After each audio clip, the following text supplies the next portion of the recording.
জয় হিন্দ বন্ধু। তো ফাইনাল কিন্তু আমাদের এসএসসিডির এক্সাম শেষ হয়ে গেছে, আর সবাই কিন্তু অ্যান্সার কির জন্য কিন্তু খুবই ওয়েট করে আছে যে অ্যান্সার কি কবে আসবে। আর তারই মধ্যে কিন্তু অনেকেই অ্যান্সার কি ডাউনলোড করা শুরু করে দিয়েছে। তো কিভাবে ডাউনলোড করছে সেটা আমার জানা নেই। তো আমাকে দেখো আমাকে দুটো ভাই এইরকম কিন্তু আমাকে পিডিএফ পাঠিয়েছে। তো একটা পিডিএফ নয়, আমার কাছে দুটো তিনটে পিডিএফ আছে, সেগুলো আমি তোমাদের দেখিয়ে দিচ্ছি। আর সেখানে বলছে সবাই কিন্তু অ্যান্সার কি ডাউনলোড হচ্ছে। তো কোথা থেকে হচ্ছে, যেখানে যেটা জানা গেল যে যাদের কাছে মোবাইল আছে তারা কিন্তু এটা ডাউনলোড করতে পারছে না, যাদের কাছে ল্যাপটপ কিংবা কম্পিউটার আছে তারা কিন্তু কন্ট্রোল পেস এবং কন্ট্রোল এবং জাভা ফেস করে কীরকম কিন্তু ডাউনলোড করছে। আর একটা কিন্তু পিডিএফ কিন্তু ডাউনলোড করতে মিনিমাম 1 ঘন্টার কিন্তু বেশি সময় লাগছে। তার জন্য কিন্তু ওরা অনেকটাই মানে কিছু সময় ডাউনলোড করার পর কিন্তু ওরা বলছে ব্যাক চলে আসে। তার জন্য কিন্তু অনেক কোশ্চেন কিন্তু আসেনি এবং অনেক কোশ্চেন কিন্তু ইরর দেখাচ্ছে। তো আমি বলবো দেখো এটা ফেক নাকি রিয়েল তখনই বুঝে যাবে যাদের কিন্তু এই শিফটে যাদের কিন্তু এক্সাম ছিল তারা। আমি একটা সত্যি কি মিথ্যা তখনই বুঝে যাবে যাদের কিন্তু 22 তারিখ এই যে পিডিএফটা এসেছে 22 তারিখের পিডিএফ। তো 22 তারিখ ফার্স্ট শিফটে যার এক্সাম ছিল তারা কিন্তু অবশ্যই বুঝতে পারবে যেসব কোশ্চেনগুলো আমি তোমাদের দেখাচ্ছি সেখানে কিন্তু তোমরা ভালোভাবে বুঝতে পারবে যে এই কোশ্চেনগুলো তোমাদের শিফটে এসেছিলো কিনা। যদি এসেছিলো তারা ভাববে যে সত্যিকারই ডাউনলোড হওয়া শুরু হয়েছে, এবং যদি না আসে তাহলে ভাবে এটা পুরোপুরিভাবে ফেক। ঠিক আছে, তো এখানে দেখতে পাচ্ছ দেখো constable GD in CAPF SSF rifleman GD in Assam rifle examination 2024। তো এখানে দেখো ক্যান্ডিডেট রোল নাম্বার দেওয়া আছে এবং ক্যান্ডিডেটের নাম দেওয়া আছে এখানটায়, এবং ক্যান্ডিডেট যেখানে তার এক্সাম পড়েছিল এক্সাম জায়গার নাম দেওয়া আছে, এবং দেখো এক্সামের তারিখ দেখো 22 তারিখ কিন্তু এক্সাম পড়েছিল 22 তারিখ।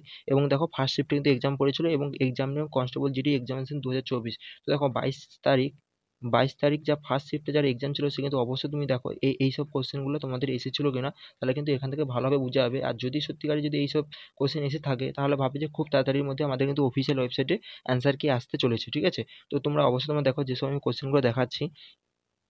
তো দেখো আমি জুম করে নিচ্ছি, জুম করে তোমাদের দেখাচ্ছি। তো দেখো প্রথম যে কোশ্চেন আছে, भारत में हरित क्रांति का जनक किसे कहा जाता है। তো এখানে দেখতে পাচ্ছ এম এস স্বামীনাথন। তো এম এস স্বামীনাথন, এখানে কিন্তু এম এস স্বামীনাথনের কিন্তু ফুল ফর্মটা দিয়েছে। তো যার কিন্তু 22 তারিখ যা ফার্স্ট শিফটে এক্সাম ছিল সে অবশ্যই তুমি জানাবে যে এই কোশ্চেনটা তোমাদের এসেছিল কিনা জিকেতে। ঠিক আছে, এরপরের কোশ্চেন আমি দেখে নিচ্ছি। ফুটবল मैच में कितने खिलाड़ी खेलते हैं। তো এটা কিন্তু এসেছিল যে ফুটবল খেলায় কতজন করে খেলাড়ি খেলে। তো তোমাদের কিন্তু এই কোশ্চেনটা এসেছিল কিনা যাদের ফার্স্ট শিফটে যাদের এক্সাম ছিল 22 তারিখ, বারবার করে বলছি 22 তারিখ ফার্স্ট শিফট। 22 তারিখ ফার্স্ট শিফটে যারা এক্সাম ছিল তারা কিন্তু অবশ্যই কমেন্ট করে জানাবে যে তোমাদের কোশ্চেনগুলো তোমাদের এসেছিল কেন। তো দেখো তোমরা বুঝতে পারবে যদি এসেছিল তাহলে হবে খুব তাড়াতাড়ির মধ্যে কিন্তু অ্যান্সার কি আসতে চলেছে আমাদের অফিসিয়াল ওয়েবসাইটে। তো এখানে দেখো সেকেন্ড যে কোশ্চেন ছিল জিকেতে, ফুটবল ম্যাচে কতজন করে খেলাড়ি খেলে।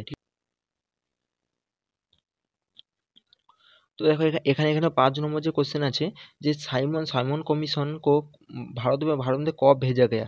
তো সাইমন কমিশন থেকে কিন্তু একটা কোশ্চেন এসেছিল, তোমরা দেখতে পাচ্ছ 1928 সালে, এটা সবাই কিন্তু জানে কম বেশি। তো দেখো এখানে কিন্তু সাইমন কমিশন, তো 5 নম্বর কোশ্চেন তোমরা দেখতে পাচ্ছ যাদের এক্সাম ছিল তারা কিন্তু অবশ্যই তুমি কমেন্ট করবে। দেখো 6 নম্বর কোশ্চেন, দেখো এখানে মিস্টেক হয়ে গেছে, 6 নম্বর কোশ্চেন এখানে নেই। আমি কি বলছি, ওরা কিন্তু যেভাবে আপলোড করছে যেভাবে ওরা বার করছে সেভাবে আমি কি বলছি 1 ঘন্টারও বেশি কিন্তু সময় লাগছে একটা পিডিএফ ডাউনলোড করতে। তার জন্য কিন্তু ওরা 1 ঘন্টা সময় ওয়েট করছে না, পুরোপুরি ক্যান্সেল করে দিচ্ছে। তার জন্য কিছু অ্যান্সার আসছে এবং কিছু অ্যান্সার কিন্তু মুছেছে। যেটা আমাকে বলছে আমি সেরকমভাবে তোমাদের বলছি, আমার কিন্তু জানা নেই কী রকম প্রসেসে বার করছে। ঠিক আছে, অফিসিয়াল ওয়েবসাইটে যেহেতু এখন দেয়নি। তো তারপর দেখো 7 নম্বর কোশ্চেন দেখতে হচ্ছে মহারাষ্ট্র সরকার দ্বারা উদ্যোগ রত্ন পুরস্কার কিসে দিয়া গয়া। তো এটা রতন টাটা। ঠিক আছে, এটা তোমাদের এসেছিল না 22 তারিখ ফার্স্ট শিফটে, তোমরা অবশ্যই তোমরা জানাবে। তারপরে আরো একটা এসেছিল भारत में हरित क्रांति ने निम्नलिखित में से किस उत्पादन में वृद्धि हुआ। तो हरित क्रांति सबसे বেশি ফায়দা কিসে हुआ। তো এখানে গেহু মানে এখানে কিন্তু গম ছিল, তো এখানে গম কিন্তু অ্যান্সার কিন্তু হয়েছে। ঠিক আছে, এখানে গম কিন্তু অ্যান্সার হয়েছে। দেখো এরকম ভাবে কিন্তু অনেক কোশ্চেন আছে। তারপরে এখানে দেখো দেখতে পারো রুক্মিণী দেবী কিস নৃত্য সে, এখানে ভারতনাট্যম কিন্তু দেওয়া আছে। তো রুক্মিণী দেবী সে এখানে এখানে কিন্তু একটা কোশ্চেন পুষেছিল। তারপরে দেখো রাধা শ্রীধর কা সম্মত কিস নৃত্য সে, এখানে ভারতনাট্যম। তো যাদের কিন্তু এক্সাম ছিল তারা কিন্তু অবশ্যই কমেন্ট করবে। দেখো এখানে দেখো 11 নম্বর কোশ্চেন যে কত্থক কেয়া হয়। তো এখানে দেখো সব কিন্তু ইরোর দেখাচ্ছে, এখানে কোশ্চেন কিন্তু আসেনি। আর দেখো আমি কিন্তু এই পিডিএফটা আমি অলরেডি টেলিগ্রামে দিয়ে দিচ্ছি।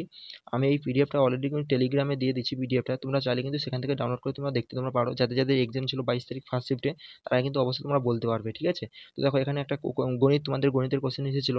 তো 12,500 মে তিন কমিক স্যুট মানে তিনটে কিন্তু ডিসকাউন্ট দিয়েছিল। তো এখানে এই রকম কোশ্চেন তোমাদের ছিল কিনা, তিন কিন্তু বরাবর ডিসকাউন্ট দিয়েছিল। তো তারপরে এখানে আরো কোশ্চেন আছে, তারপরে আরেকটা তোমাদের পিডিএফ আমি তোমাদের দেখিয়ে দিচ্ছি, সেখান থেকে কিন্তু আরো ভালোভাবে তোমাদের ক্লিয়ার হয়ে যাবে।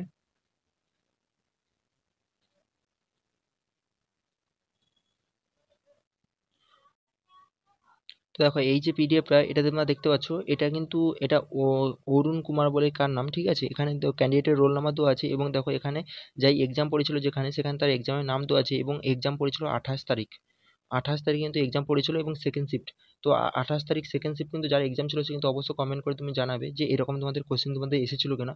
তো আমি তোমাদের কোশ্চেনগুলো তোমাদের দেখিয়ে দিচ্ছি।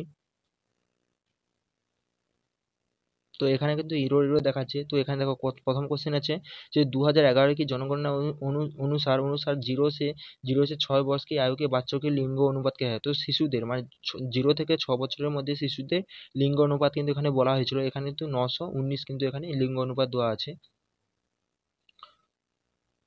तो এরপর দেখো কোশ্চেন দেখো কি आवर्ती सरणी में कितने वर्ग और कितने आवर्तन होता है। তো এখানে দেখো 7 वर्ग এবং 18 वर्ग এবং 7 आवर्तन होता है।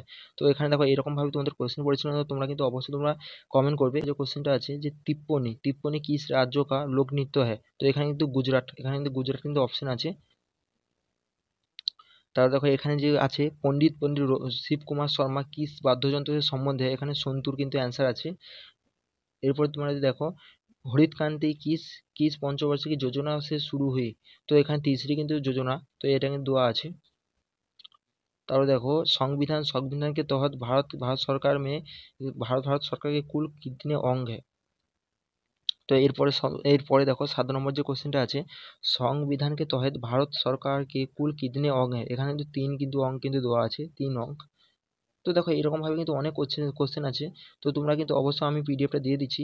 এখানে দেখো আরো তোমাদের আছে राजीव गांधी खेल रत्न पुरस्कार का नाम बदल कर বর্তমান क्या नाम रखा गया। তো এখানে দেখো 3টি অপশন কিন্তু ইরো দেওয়া আছে। এখানে কিন্তু মেজর ধ্যানচাঁদ খেল রত্ন পুরস্কার, এটা কিন্তু অপশন তো ঠিকঠাক দেওয়া আছে, কিন্তু এই সত্যিকারের এটা সত্যিকারের এইসব কোশ্চেন এসেছিল নাকি ফেক এসেছিল যার কিন্তু এক্সাম সে কিন্তু ভালোভাবে এখানে বলতে পারবে। তবে দেখো এয়ারফোর্স কা বর্তমান প্রমুখ কা নাম কে হয়, তো এখানে দেওয়া আছে, ঠিক আছে।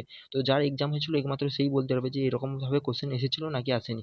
তো দেখো এখন বর্তমানে কিন্তু এটা কিন্তু অফিসিয়াল ওয়েবসাইটে যেহেতু নেই, এটা কিন্তু অফিসিয়াল ওয়েবসাইটে নেই, তার জন্য কিন্তু আমি পুরোপুরিভাবে বলবো যে এটা ফেক, ঠিক আছে। যখনই কিন্তু অফিসিয়াল ওয়েবসাইটে আসবে তখনই কিন্তু আমি রিয়েল বলে কিন্তু এটাকে মানবো, নাহলে কিন্তু পুরোপুরিভাবে এটা ফেক আমি মানছি, ঠিক আছে।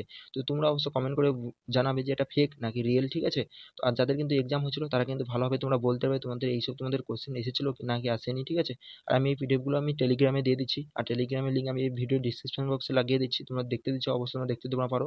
তো আশা করি তোমাদের ডাউট আমি ক্লিয়ার করে দিলাম। তো কিন্তু এখনো পর্যন্ত কোনো অফিসিয়াল ভাবে কিছু নেই, তার জন্য কিন্তু এগুলো পুরোপুরিভাবে ফেক, ঠিক আছে। তো চলো আজকে ভিডিওটা আমি এখানেই শেষ করছি, পরের ভিডিও দেখা হচ্ছে। জয় হিন্দ।